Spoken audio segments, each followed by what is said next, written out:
board members, Mr. Gonzalez, and district staff. The time is now 6:11 p.m. on this, the 11th day of October 2022, and I call this instructional committee meeting of the United Independent School District Board of Trustees to order. The following board members are present. Mr. Javier Montemayor and Elisa Oliveros.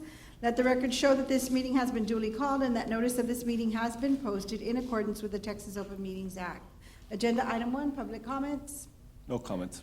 Agenda item 2, informational items.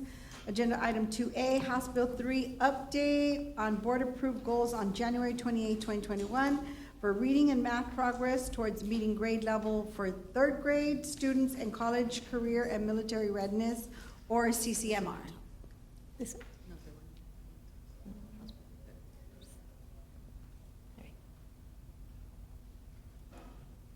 Good evening, members of the board members, Mr. Gonzalez, Mr. Troutman, and members of our audience.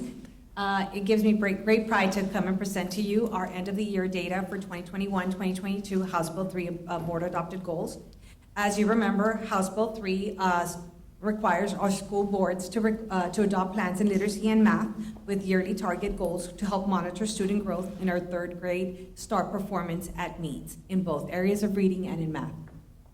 So very happy to announce that our district goal for this 2022 school year was at 35% at meet for our elementary third grade math reading in STAR, and we had our 2022 performance was at 54%. So we had not only did we meet the goal, but we had a 25% performance growth from the previous school year. Then for our math district yearly target goal for 2022 was at 25%. Our performance for 2022 was at 47%, again in green because we met our goal and we had a performance goal growth of 32%, so doing extremely well. In the next 4 slides, you will see all campuses because we are not only required to do a district goal, but a campus goal for each campus based on previous performance, right, and baselines. So we see that all campuses at the United High School are in green because they all surpassed their goal. Same thing goes for United South High School, as well for Alexander, and for Lyndon B. Johnson, Peter Pattern. So I am very happy to announce that all 30 campuses met their House Bill 3 goals in both reading and in math for third grade at meets. Congratulations. Thank you. That's awesome. The last slide just has the plans for early childhood literacy and math. We continue to do House Bill 3 reading academies. This school year we have them for all our second, all our third, our kinder to third resource teachers, elementary principals, and any new hire kinder and first grade teachers. We continue to do our progress monitoring through map growth assessments, and we have our scheduled PLCs to make sure that our teachers continue to get that professional development for TEKS instruction and checkpoint data and instructional research-based strategies. All right. Thank you. Thank you.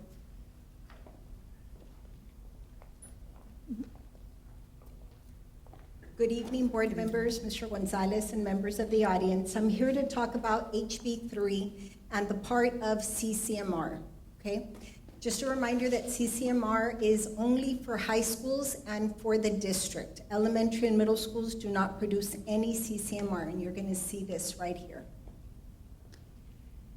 Our yearly target for this coming year for the class of 2022 is 61%. So looking at the targeted and the actual, and you're going to see for UISD, all green check marks for the district as well as for every single high school. We do well with CCMR. We work really hard, TSI testing. We make sure that we enroll our students in the AP courses and early start pathways, and our students are doing extremely well. As you can see, all of our campuses met and really exceeded the target. We are going to continue with our CCMR plans. This year, again, all 8th grade students will be given the opportunity to be assessed with TSI-2. It's gonna continue, and it's really strong at the high schools. They're constantly testing almost monthly, bi-monthly. They're constantly testing TSI because we want to get our students ready for them to enroll in any college level course. We're also working closely with our CTE department. There is a new certification list that just came out that was released in September, and we're currently conducting PLCs, the department with their different departments, to make sure that they align the new industry-based certifications to the current programs of studies that are offered here with UISD.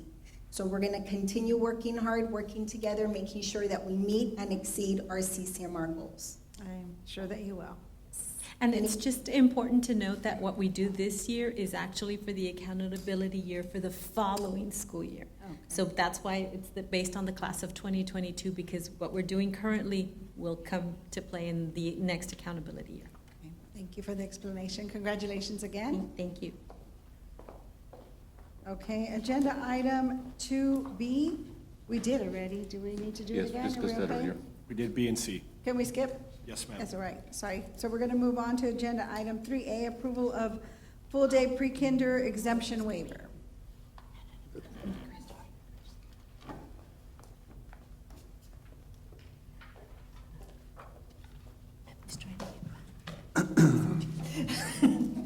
There we go. Good evening, board members, Mr. Gonzalez and members of the audience. Once again, we want to present the waiver for pre-kinder for this particular school year.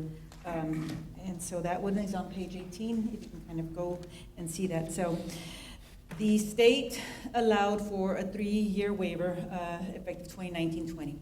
And so we were notified and we knew that this was coming. But we were originally told that the waiver would probably be asked of districts for an additional 3 years for full day. And then we got the news that it was only an extension of 1 more year, which is our current year. So currently we are operating, we're not in compliance with the full day component. So they did give us this year to submit a waiver to the state of Texas. And basically what they want to see is that in order to not have a waiver ever again, which they're not offering, is that we do away with all half-day programs. And so we have a cluster right now. We have 30 elementary schools across the district. And so we have 9 campuses that do not offer full-day pre-kinder. All the other campuses across our district, 21 sites, offer a full-day program. And so when you look at the PowerPoint, you have to meet some conditions with regards to how can we apply for a waiver, all right? So the guidance was basically what had been given to us from 2019. So you have to have a public hearing, and where's that clicker? This one? You got it, Emma? I'm not sure which one it is. I don't know if you can see it. It's on page 19 of your book. It's not unless it's back here. Here it is. All right, so it is House Bill 3, which requires that full-day pre-kinder be provided for all eligible 4-year-old students. Exemptions may be granted, and this is what we were looking at. The district will be required to construct classroom, repurpose, or lease a classroom facility, or issue bonds for the construction or repurposing of a classroom facility. So we have been expanding every year. We have been expanding our program, but some of our campuses cannot meet the demands of, you will double your classroom usage. So that was the exemption that we were looking at back then. So when you look at the next slide, proposals for partnerships with public, and this is what the state is requiring. In 2020, the district solicited and considered at a public meeting the following proposals for a partnership, and this was part of the exemption process. If we did not do this, if we did not show and had evidence that we did all of these items to comply with the requirements, then they would not grant us this particular waiver. So we posted, and we went back and we posted again. In June 5th and June 12th of 2022, we placed an ad in the Laredo Morning Times. We placed an ad on our website, and I know that there was a lot of calls, maybe to you all, with regards to what was going on with our partnership. We did hold a meeting on June 28th at 201 Lindenwood for all interested childcare providers to attend. All in all, after everybody who attended, 2 proposals were received, all right? Were those the 2 that were just approved in the previous meeting? Yes, So it's for the purpose of this? Yes, ma'am. All right. So when you look back, These are cluster sites. We have, everything in red is a half-day program. Anything in green is a clustered site, so there's 13 clusters, and what I mean is we normally have 2. Newman is the only campus that has 3 campuses that feed because of the size. You're feeding Clark and Gutierrez to Newman. They're all smaller schools. And anything in black is our campuses that have full-day programs, all right? And HS is Head Start. Our collaborative, very good partnership that we have had with the Head Start program. And so the collaboration has worked out in the sense in the campuses that have had space. So those are the 2 sites. These are the other 2 sites, United South High School feeder. And you will see the red, go back to the previous one, Emma, where we have not been able to expand. Your Nye, Trotman, Santos, Colonel Santos, Benavides. Those are your north area schools. And then your United High School, Malakoff, San Isidro, Dayana, Borchers, and Fasken. All right, these are the sites that we have not been able to expand. These are the exemption waivers that we will need to provide for this year, 22-23 school year. Mrs. We did Rendon, add Muller? I Yes, have sir. a question for you. Yes, sir. Apologize for being late. The traffic was horrendous. Regarding the reason why we don't expand to those locations? Twofold, sir. One, it depends on your cluster sites. Number one, it is your Colonel Santos, they have no spacer. The goal of the previous bond that we had and the goal of the campus administration was to not house anybody in portable classrooms. And so, not that we would put pre-kinder students in portables, but a grade level will have to go out. Normally, when you look at that, you are doubling your classroom usage. And so the other drawback, and we've been expanding, the newest one that we expanded to this year was Muller in the Mines Road area. And they did have to go back into some portables. It is not a Head Start area, but we've been in discussions with the Head Start personnel so that we can hopefully expand once again. The other reason, Mr. Castillo, is our partnership with Head Start has allowed us to bring in individuals in a true partnership, where the Head Start program provides for partial salary of a teacher. We provide for the aide, but then there is another adult person that comes in. So there's 3 adults to a classroom setting. In addition to that, the support, the liaison, the community social worker, and everything else that comes in. But students have to be eligible for the Head Start services through income. And these other campuses in the areas of town, they do not have a higher, there is not that there is not an economically disadvantaged component. There is, but it would probably be higher to fill a Head Start classroom in that sense. We are looking at clustering for next year, and so I will give you, if you go back to... In regards to the portables at Muller, you do have portables there, Yes, sir. and not at Santos Benavides. Yes, sir. And you're saying that you Yes, sir. want to shy away from doing it, but you Well, still... we had to expand, sir. It has to do with costs as well, because you are doubling your teacher costs, you are doubling your paraprofessional costs. And just for the record, the state of Texas right now does not, even though they're requiring us to do the irony of this, they require you to do a full-day program. They fund you at half-day. And so that is something that we've taken up to our legislators. We're hoping that that changes in January or hopefully for the next school year, but that they listen to our concerns with regards to that, because the ratio now is 11-1. So every pre-kinder classroom, whereas before there was no ratio, and now they are requiring an 11-1 ratio. So you saw those waivers in pre-kinder that we submitted last month for the very, very first time. Our plan next year, if you go to the Alexander feeder, before Emma, sorry. You go to we are looking at clustering next year. Next year, Mr. Castillo, every single one of our campuses has to either be in a cluster position, or you offer full-day programs. We have to do away with our half-day programs. So we are looking at Trotman and Nye being clustered together, with Nye having a little bit more space. Nye is not having a lot of growth. Trotman is having a little bit more growth. They're taking all of Atlas Crossing. There's some developments off of International. So we're trying to look at classroom facility usage. So we are looking at recommending Trotman to go to NIE. When you look at Santos and Colonel Santos, we are looking at a transition and a cluster site to Colonel Santos, will then go to Santos Elementary, all right, as a full-day cluster site. So they will have to go across the loop if they want the pre-kinder services. When you look at the United High School feeder, you have Malakoff and San Isidro. San Isidro is booming and it's growing. So we're going to have to look at some boundary changes for that particular campus. They cannot, either we don't have boundary changes, that brand new school will have portables. So we are looking at San Isidro students coming to Malakoff Elementary. Malakoff is landlocked. There is no more growth in that area. So we're going to have to look at that. Borchers, then we'll go to the Llano at that point. That is our cluster plan. And Fasken, I do not have a solution for Fasken unless we open up portables there as well.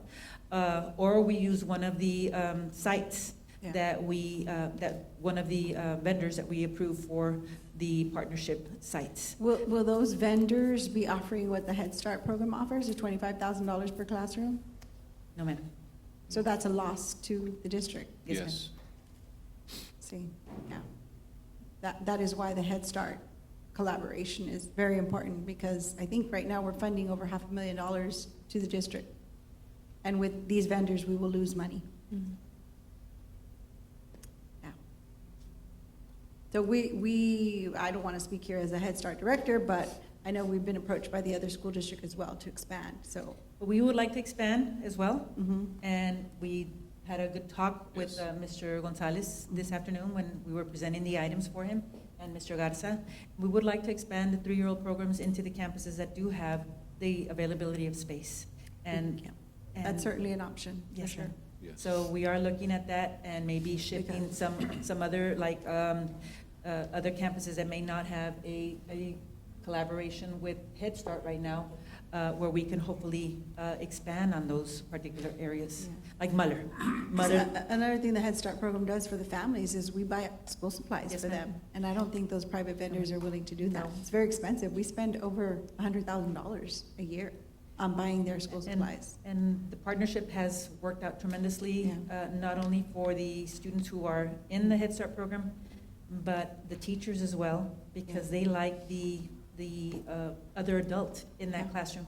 And so There's the other adult, and there's the family service worker, there's the area service manager, and you have all this. It's been a wonderful relationship, and it's a Yeah. win-win for our students because they get additional attention in those classrooms. And it's sad, when I saw on the vendor list, the private daycares, and not that I have anything against a private daycare, but they're gonna cost the school district money. And the Head Start program gives the school district money.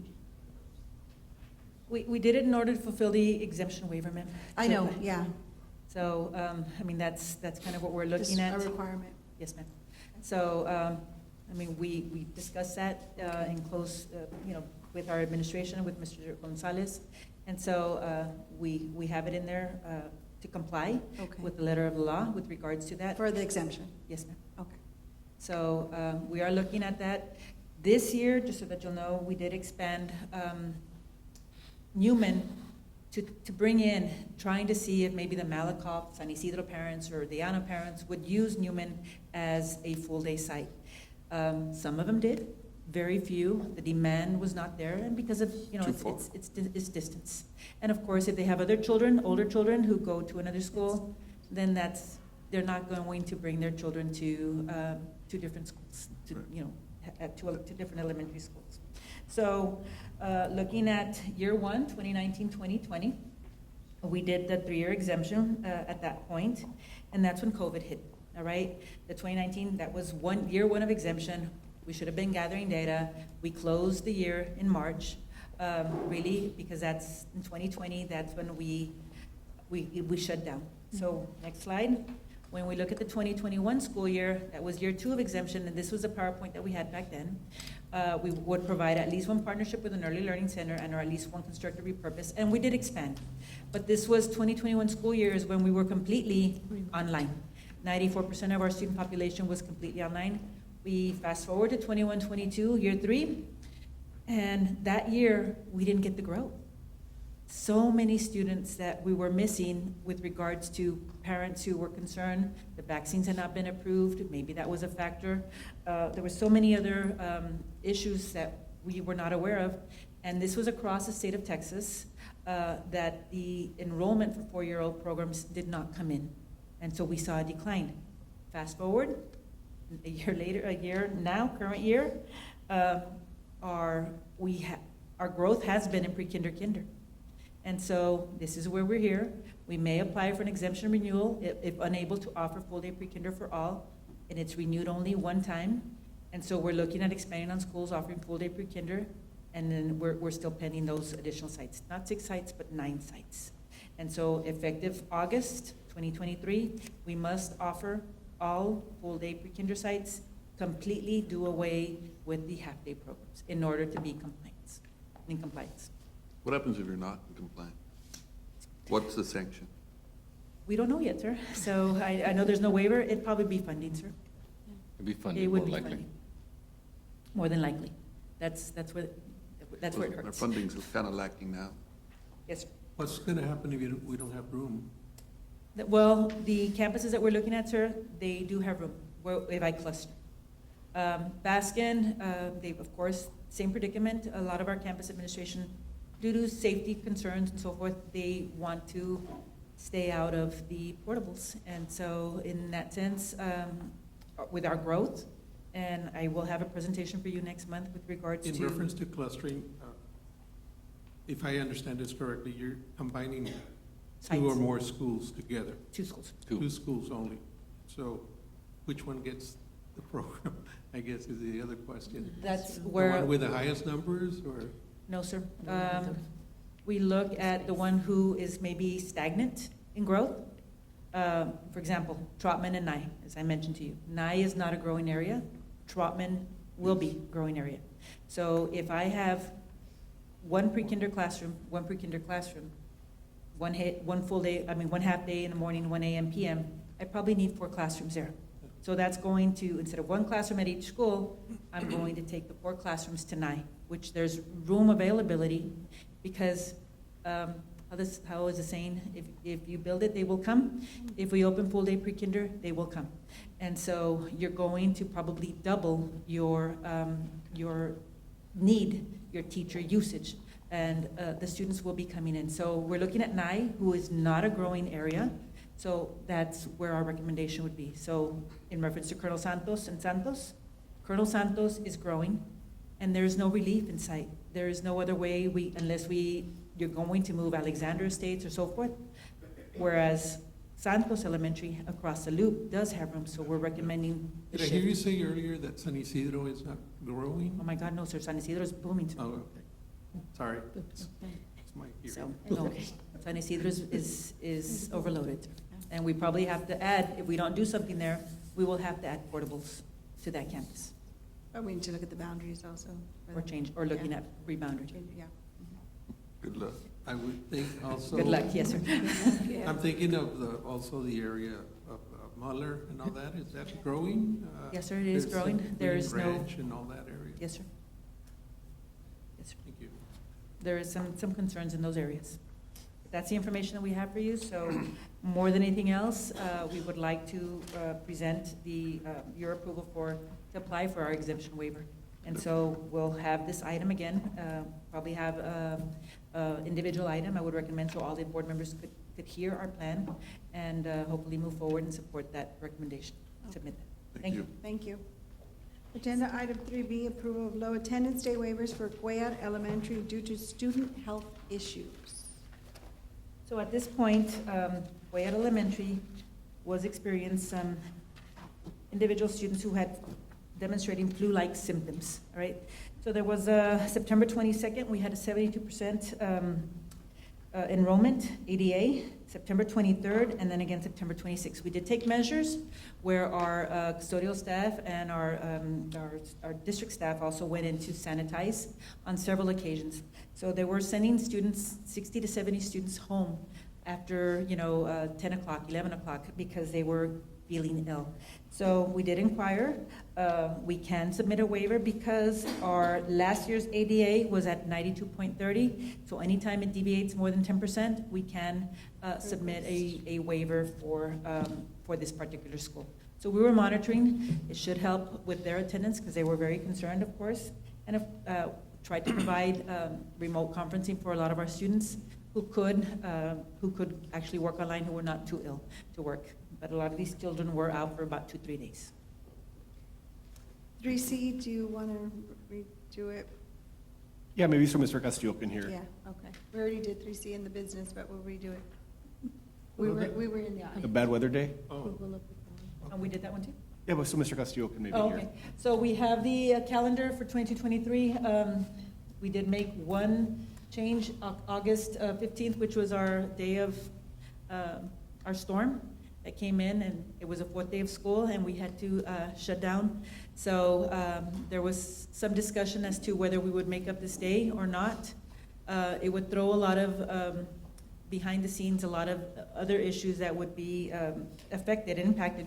So we classified it as a professional development day. There would be no makeup day. We have enough minutes in the calendar to comply with the 75,600 minutes that we would need. So there is no makeup day. We did change and add some umbrellas. Those are bad weather days. January 16th, February 17th, and May 23rd were designated should we have to use those days to make up. So those are professional development days. Our employees are already here. If our students need to come in, because we will not have additional minutes, then they would come in on those days. Okay? Perfect. Thank you. Thank you.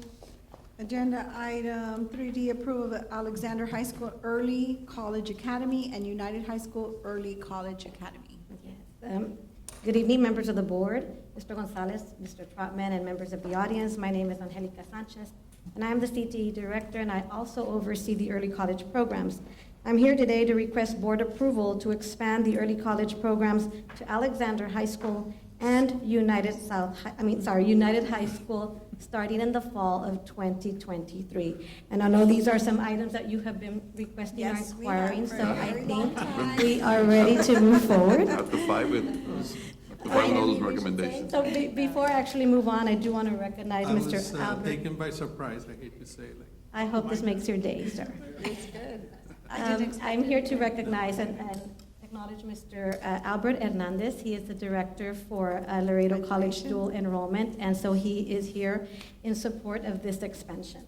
Okay, so. When do you start, okay, go ahead. I was gonna say, when do you start advising the parents about all this? We have it already. Okay, We have it oh, talked. that's what I'm getting ahead of myself. We're overly excited. Okay, so as you know, we've already expanded to United South, and now we're ready to move on. The date would be August of 2023. It would be an Associates of Arts degree.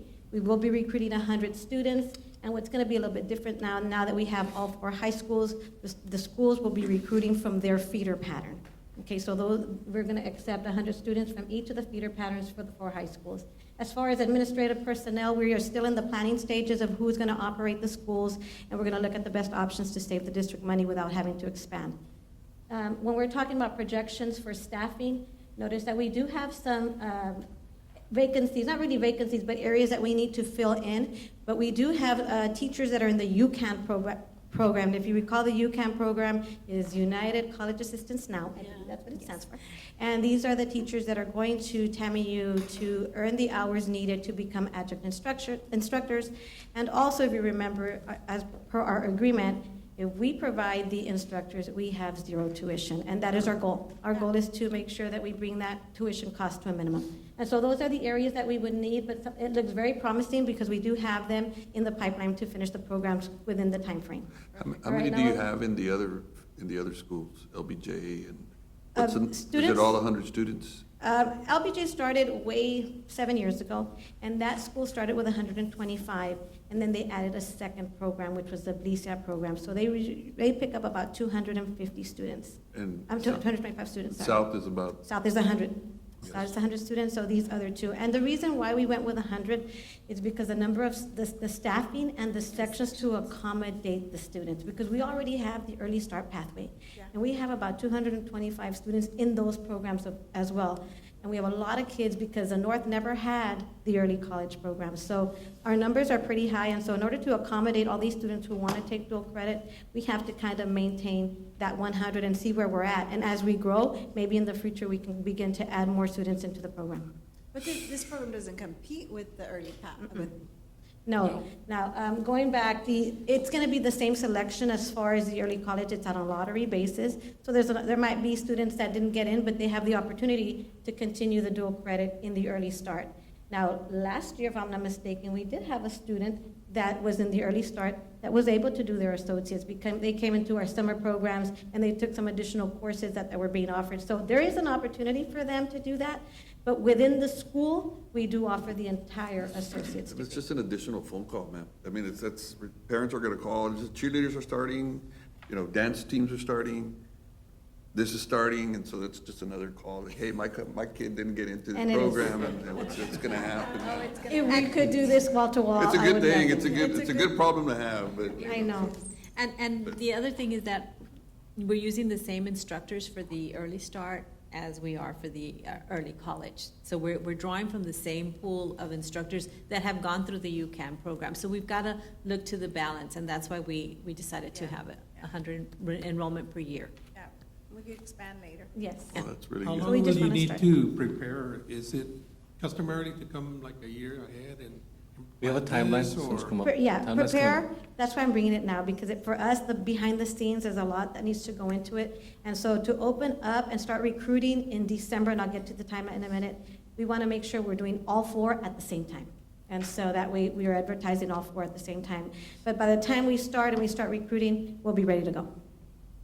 I think we've become pretty good with the other two schools. Okay, so here's just a projection of textbook stipends and tuition. As you know, for our teachers who teach these dual credit programs, they do receive a $500 stipend per section. So if you look at the tuition, by year 4, I know it says $333,000. However, I did not remove the tuition until we guarantee that we have those people from the UCAN program in there. Once that happens, that tuition will not be there. Okay, so I left it. Now, one of the things that was really, really good this year is we went into all-inclusive, that's what it's called, for our textbooks. As you know, and you have kids in college, now it's a code that you're supposed to get every year, and you can no longer share that code. So the way colleges are now giving your textbooks is you have to purchase that code for students for them to have a textbook. Before, we used to have the physical book and then use it for the next class and use it for the next class, and our book expense wasn't that expensive back in the day, but that has changed as far as how the universities and the colleges are using their books. So But I think that the students, sir, do they not have they can opt out and get a textbook, can they not? I'm sorry to bring you up to the podium. Yes. Yeah, he's the expert. But Mr. Hernandez I do from believe Loyola that College. they are allowed to opt out, are they not? Good afternoon, everybody. For the record, my name is Albert Hernandez, Dual Enrollment Director. You get the mic up. And let me get, I'm sorry, Angie has it a little bit low here. So, one of the things that we have, and you're absolutely right, Ms. Flores, the students do have an option to opt out. That's only available to our regular college students that are paying out of pocket. Okay. So in order to keep the instruction current at the college and the partnerships that we have between the college and the district, the agreement is that the district provides the students the books, right? So individually, students cannot opt out. Share. So for example, I also teach as an adjunct for the college, and when I teach those courses, if I have a student that opts out of the use of the all-inclusive textbook, my course already includes digital content that the student is still going to need to utilize in the class. So by opting out, the student's actually going to have to purchase that book at a higher cost somewhere externally through either directly the publisher, third-party provider, just to bring it back into the same product.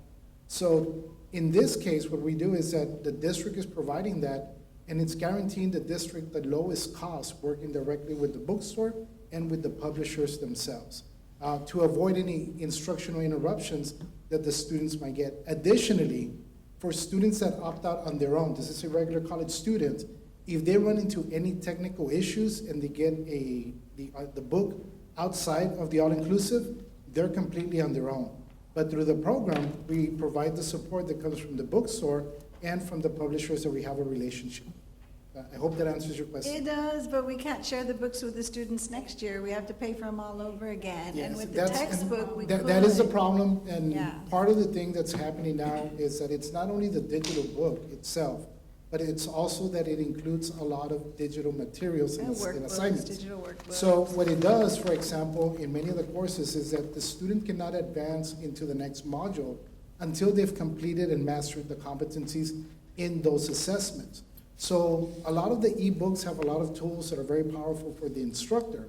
For example, everybody that's been in the classroom, I'm sure when you ask students, did everybody read? What's the first thing that students say? No, they're gonna say yes, but they Yes, didn't. right? Yeah. Well, through the digital content, one of the things that we do is that we go in there and I log in, and I can see how many Yeah. students actually have advanced into the readings by the actual of time that they spend in the records. different chapters, and when they're doing the assignments, how many of them have mastered those competencies. And when the student has answered a question incorrectly multiple times, the digital book is gonna stop and say, you know what, take a break, go back and revisit this portions of the ebook because you're not getting this content correctly. No, I mean, it's excellent. I've seen it. I've seen But it. it does come at an additional Yeah, and cost. it's all awesome, it not even is, and it fun, has the man. little tutor on the side and tells you, this is why you got Yes. this question wrong, and go read this again. And the instructor, I think, I even heard an instructor say that they were able to argue, a student who was arguing about a grade, and the instructor used that and said, here, I digitally could, I can prove to you that you didn't even read the book, because here it is, we tracked you and you did not read the book. All of that's wonderful, but fiscally, Right. we Now, want the book. one thing that they are looking, and again, I cannot hold Yeah. any commitments to this, but one of the things that the instructional division is looking at is to explore options for open education resource textbooks. So that is something that the college is already exploring and looking at, and we hope to be able to get that within the dual credit side as well, sometime within the future. That would So be that is also something that they're exploring, but again, just like any other textbook, they gotta look at the content, the materials, and currently we do have 2 courses that your students have access to the books that is at 0 cost to the district. Actually, it's 3. It's for the English Composition 1 and 2, English 1301, 1302, and for the Economics 2301 and 2302. And the Economics, it's mostly your gold students that are able to take advantage of that. But as of this fall, all of your English 1301, 1302 courses are at 0 cost. Okay, So that's we already awesome. have So we're open getting there. education textbooks available to our district partners. Okay. Well, we do appreciate that. Thank you. Thank you, Albert, for saving my life with that question. Just a real quick, good news, bad news. Previously, prior to this year, we had a pot of money from the IMA, which is the Instructional Materials Allotment. That allowed us to pay for a lot of these materials, the textbooks. This year, though, the state cut us 60% for all school districts. So we did but normally, it's a fund that we get from the state to help cover the majority of these costs. So Yeah. if you really look at it, it's really just the tuition payments that we're responsible for. We were able to fund textbooks in the past. We're hoping that this next legislative year, they'll put back the 60%, Right, right. and we'll start funding that again. But it's a different pot of money from our regular general fund. Okay. So the staff is paid not by us? I'm sorry, The sir? staff, the instructors are not paid by us? Yes. Oh, yes, yes. This is just the textbooks, just the textbooks. Yes, our teachers, they're our employees, we give them a stipend. And you start hiring for those positions We next year? usually don't have to hire because we have from within, so that's what we're working on. That's what you're working? Mhm. The 'Cause they're first in the time UConn. around, we didn't, but now we do. Yeah, as it's expanding.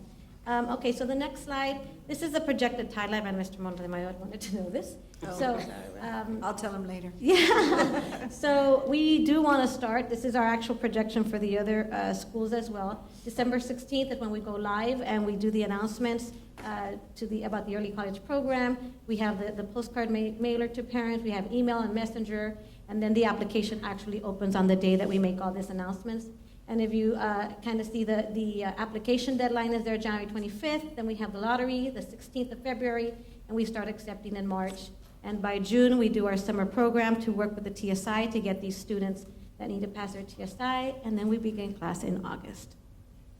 Okay, and then the same thing, this is just gonna be really quick because it's the exact same thing. 100 students for United High School, performance blind lottery. Again, we have a fewer teachers that we were gonna need for this campus, and we do have some good news because I heard today we have a biology now at United High School. And we're working on that art. Same thing, we were working with the UCAM program to fill these positions, to be able to teach these courses. This is the projection and the cost for United High School, and again, the tuition is not expected to be that amount once we bring in these adjunct professors. And then the same timeline for United High School, and then we'll be up and running all 4 high schools by August of 2023. Thank you. Yes. We did not expect that at all. I know I didn't, Mr. Castillo didn't, so. Had to pinch myself when I saw Good this. Very Well, as good long as it's surprise. approved, we're good to go. Thank you. Yeah, we'll wait for Wednesday. Oh, sorry. Agenda item 3F? 3E. 3E, sorry, not wearing my glasses. Presentation of district and campus improvement plans for discussion and possible action to approve same. Good evening, Ms. Oliveros, Mr. Castillo, Mr. Gonzalez, Mr. Trotman, and members of the audience. My name is Clotilde Games. I am the director for the Continuous Improvement Department, and I would like to present to you the district improvement plan together with the campus improvement plans. Each one has its own link that you can open for your review, and it's at all levels, elementary, middle, and high school, but the main one that you'll see by itself would be the district improvement plan. So you have all the links here. This is a working document, so we are updating as we're either getting funding or getting, data, anything that we need to update on our plans. All right, thank you. I don't you. expect you to go over all of it. But the campus improvement plans are working documents, ma'am. Yeah. They are working documents, so Yes. they're working on me They're around. ongoing. Yeah. Okay. Thank you. Thank you. Agenda item 3F, approval of exemption to the bilingual education program and waiver to English as a second language ESL program. Good evening, members of the board, Ms. Oliveros, Mr. Castillo, Mr. Gonzalez, and Mr. Troutman, members of the audience. My name is Maria Arambula Ruiz, and I'm the Director for Bilingual Education. And today I bring forth to you a required presentation that is done through Chapter 89 that must come to you before November the 1st. Beginning with first our emerging bilingual reclassifications on slide number 1, Ms. Leslie. Keep going. And due to the pandemic getting a lot better, we did have 1.21% of the students, which is 204 students classified from being bilingual to now English proficient from the 16,734 emerging bilingual students that we have enrolled in UISD. Next, we have on our next slide the performance for Telfas, and we know that Telfas target is at 36%, but our district has outperformed the region and the state for the 2020, 21, and 22 school year. So we're moving along with our emerging bilingual students. Continuing on with the different types of bilingual programs that we offer in the district, our early transition, our dual, our ESL pullout, and also letting you know that students are doing well, but the program that outperforms all others is the dual students are outperforming the other programs that we currently service here at UISD. We have also the graduation rates for the 4-year and also the next slide, the 5-year. And we know that our emerging bilingual students' comparable graduation rates are comparable to the all-student population. So we're moving the students along with graduation rates. Continuing on, the district bilingual department has instructional bilingual coordinators that offer professional development. These are some of the different topics that were offered last year, some in remote setting through virtual and some of them face-to-face at the campus level. Continuing on, how many participated? We have 2,793 at the elementary teachers that participated in one or more sessions that we offered throughout the year. And then at the high school level, we had over 1,052 teachers that participated in several of the sessions that we have. We know that because of this, we also are looking at applying also for exemptions and waivers because not only at the district level, but at the state, we are suffering when it comes to having teachers that are bilingual ESL certified. So this school year, we move on to the next slide, Ms. Leza. In comparison to last school year, we have remained the same with 81 bilingual exceptions, but we have had an increase of ESL waivers from 22 to 40. And the reason being is that we do have a lot of teachers that were hired as interns, receiving a permit for interns, so you can only get a permit once, and they're getting it for their core content area, so we then must report that to the state. We do continue to offer professional development and also paying for the assessment for the teachers. So last school year, we still continue having some challenges with teachers coming into the professional development sessions and taking the test because we were short with substitute teachers. So it's getting a little bit better. This past session that we offered, the room was full of teachers coming back to take those sessions that we are now offering. I hear it's pretty challenging to be certified as well. Yeah. The BTLPT is the exam that is causing the challenge, but as we met with Region 1 a couple of days ago, and now there is at the state level, that assessment is being looked at for review and revision. It's not coming anytime soon, but it's coming. Okay, good. There's been a lot of districts that have been voicing that concern. The state made it really more difficult for our teachers Yeah. statewide, so they I are heard that. reviewing it right now. Do we pay for the certification for the teachers, or is it Yes, something that comes out of their pocket? Once We pay it's a they're fee of $118.37 if they come to a professional development session and they take the test, the assessment is paid for. Whether they pass or fail, that reimbursement is given to them. In addition to that, when they So they register. pay, but then get reimbursed? Correct. And then when they register their certification in the TIL account, it asks for a $78 fee, and the district also reimburses that. So out of pocket, nothing for the teacher, just come to the sessions and take the test. Awesome. Thank you. We continue on. These are the different sessions that were offered last school year. Most of them were remote, virtual, because of the pandemic still being there. And we did have to cancel one session, but it was due to a bad weather day. In addition to that, the presenter for that actually passed away. Oh, sad. Then we, of course, every year we are obligated to send progress letters to our parents on how our emergent bilingual students are doing, and these are the different types of letters that go out, including the progress monitoring of our bilingual students through the academic year.